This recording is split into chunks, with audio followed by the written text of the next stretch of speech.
السلام علیکم ورحمۃ اللہ وبرکاتہ۔ کراچی جنریشن اسکول کی طرف سے میں ہوں محمد عرفان صادق۔ امید ہے تمام ہی میٹرک کے اسٹوڈنٹس خیر و عافیت سے ہوں گے۔ may Allah almighty bless you always۔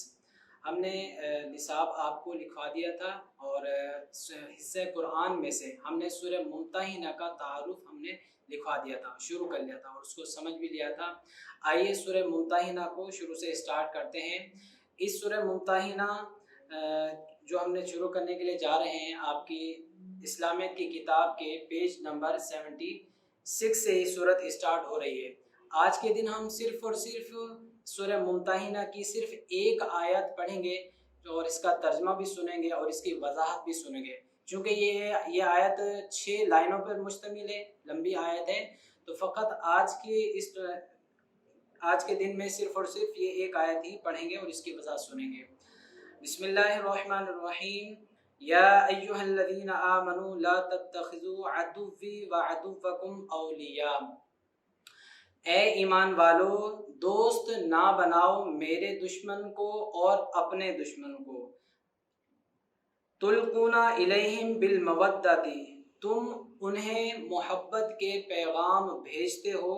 وقد کفروا بما جاءکم من الحق، حالانکہ وہ دین حق کا انکار کرتے ہیں جو تمہارے پاس آیا۔ یخرجون الرسول وایاکم ان تؤمنوا باللہ ربکم، وہ نکالتے ہیں رسول کو اور تمہیں اس وجہ سے کہ تم اللہ پر جو کہ تمہارا رب ہے ایمان لاتے ہو۔ ان کنتم خرجتم جہادا فی سبیلی وابتغاء مرضاتی تسرون الیہم بالمودۃ، اگر تم میری راہ میں نکلتے ہو اور میری رضا حاصل کرنے کے لیے نکلتے ہو تو تم انہیں دوست نہ بناؤ، تم چھپ چھپ کر انہیں محبت کے پیغام بھیجتے ہو۔ وَأَنَا أَعْلَمُ بِمَا أَخْفَيْتُمْ وَمَا أَعْلَنْتُمْ، اور میں جانتا ہوں جو تم چھپاتے ہو اور جو تم ظاہر کرتے ہو۔ وَمَن يَفْعَلْهُ مِنْكُمْ فَقَدْ ضَلَّ سَوَاءَ السَّبِيلِ، اور جو شخص بھی ایسا کرے تو تحقیق سیدھے راستے سے بہک گیا۔ تو اس پوری آیت مبارکہ کے اندر اللہ تبارک و تعالیٰ نے مسلمانوں سے کلام فرمایا، مسلمانوں کو احکامات عطا فرمائے کہ انہوں نے کفار سے کس طرح کے معاملات رکھنے ہیں۔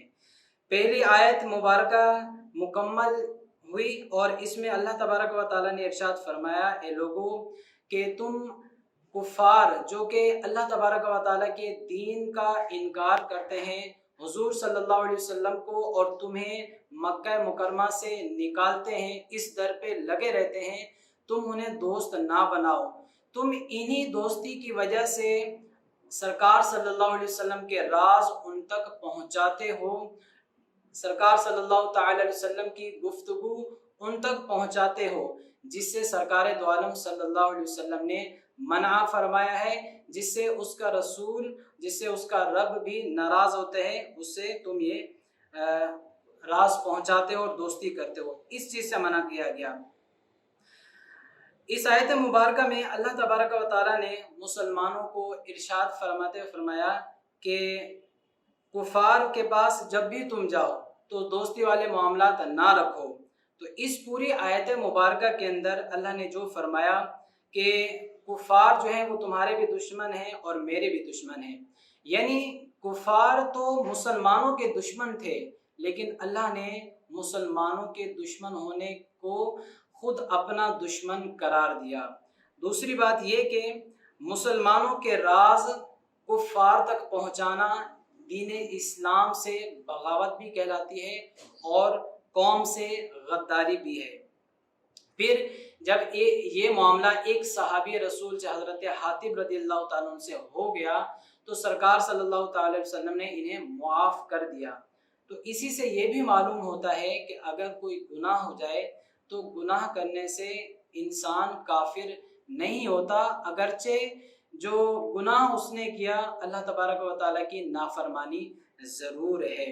مزید یہ کہ ایمان کا جو دشمن ہے وہ جان کے دشمن سے زیادہ خطرناک ہے، کیونکہ اللہ تبارک و تعالیٰ کی ایک بہت ہی عظیم دولت ہے ایمان کا ہونا۔ ایمان اگر انسان سے چلا گیا، انسان سے ختم ہو گیا، وہ مسلمان ہی نہ رہا، تو جتنی بھی اس کی نیکیاں تھیں، جتنے بھی اس نے نیک اعمال کیے، وہ کسی بھی قسم کے ہوں، حج، زکوٰۃ، روزہ ادا کرنا، نماز ادا کرنا، وہ سب کے سب کفر کی وجہ سے رائگاں ہو جاتے ہیں، ضائع ہو جاتے ہیں۔ تو یہ ہمیشہ یاد رکھنا چاہیے کہ اللہ تبارک و تعالیٰ نے جو احکامات عطا فرمائے ہیں اس پر عمل کرتے ہوئے ہی زندگی کو بسر کیا جائے، اور جن معاملات سے منع کیا ہے اللہ تبارک و تعالیٰ نے ان سے رک جائیں، خاص طور پر کفار کے معاملات کے بارے میں جو اللہ نے حکم ارشاد فرمایا۔ آگے حدیث مبارک میں سرکار دو عالم صلی اللہ تعالی علیہ وسلم نے کفار سے متعلق ارشاد فرمایا کہ جو شخص، یعنی اللہ کی رضا اس میں شامل حال ہے، سرکار صلی اللہ تعالی وسلم نے اس بات کی وضاحت کی کہ جو شخص بھی اللہ کی خاطر کسی سے دشمنی رکھتا ہے اور اللہ ہی کی وجہ سے محبت رکھتا ہے، اور اللہ تعالیٰ ہی کی رضا کی خاطر کسی کو کچھ دیتا ہے اور اللہ تعالیٰ ہی کی وجہ سے ہاتھ روک لیتا ہے، تو سمجھو ایسے شخص نے اپنا ایمان مکمل کر لیا۔ تو یہ ایک پوری کی پوری آیت مبارکہ کے اندر اس بات کی وضاحت اللہ نے ارشاد فرما دی کہ کفار سے معاملات جو رکھنے ہیں وہ اللہ تعالیٰ نے جو اصول عطا کیے انہی کے مطابق رکھنے ہیں، اور سرکار صلی اللہ تعالی علیہ وسلم کے یا مسلمانوں کے رازوں کو مزید آگے کفار تک پہنچانا نہیں ہے، جو کہ اسلام سے بغاوت ہے۔ تو پوری کی پوری آیت مبارکہ میں اسی بات کی وضاحت کی گئی کہ مسلمانوں کے راز آگے پہنچانے نہیں ہیں۔ تو اس پوری آیت کی وضاحت کو ایک سوال سے مینشن کر دیا گیا ہے کہ اللہ تعالیٰ نے مسلمانوں کو کیا حکم دیا ہے کہ وہ کفار کے ساتھ کس طرح کے معاملات رکھیں۔ کیا سرکار صلی اللہ تعالی علیہ وسلم نے اللہ تعالیٰ کی طرف سے جو پیغامات عطا فرمائے اس میں یہ حکم ہے کہ ہم کفار کے ساتھ رازداری کریں یا نہیں؟ تو یہ ایک سوال ہو جائے گا، اور اسی سے متعلق یہ پوری کی پوری آیت ہے۔ مزید مکمل اس صورت کو اختتام تک ہم پڑھیں گے۔ السلام علیکم ورحمۃ اللہ وبرکاتہ۔